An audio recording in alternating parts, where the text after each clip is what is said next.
Sino ang hari?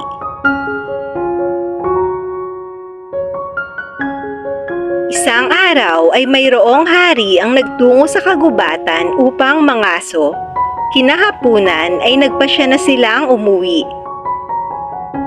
Sinabihan ng hari ang kanyang mga tauhan na mauna na silang umalis at dumaan sa pangunahing kalsada. Nais ng hari na mag-isang maglakbay pauwi at dumaan sa kabilang daanan na mas malayo.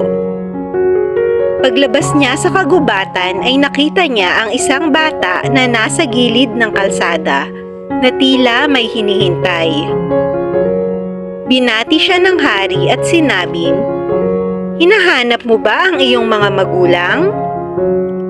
Sumagot ang bata, "Hindi po, Ginoo, hinihintay ko po ang hari. Narinig ko po kasi na ang hari daw ay nangangaso sa kagubatan. Magbabaka sakali po ako na dumaan siya rito. Kaya po ako naghihintay para makita ko ang mahal na hari."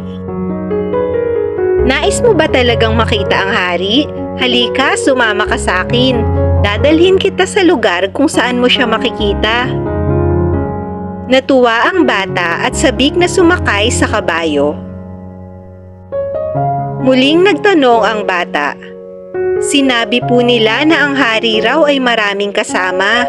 Paano ko po malalaman kung sino sa kanila ang hari? Yun lang ba? Madali lang yan.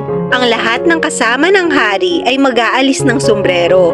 Subalit, ang sombrero ng hari ay mananatiling nakasuot sa kanya.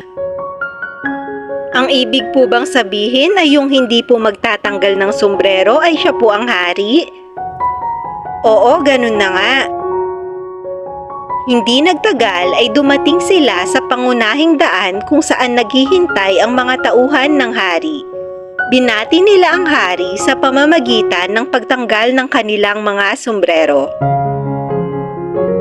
Nabigla ang bata at sinabing, "Naku, kayo po pala ang mahal na hari. Ikinagagalak ko po kayong makilala, kamahalan."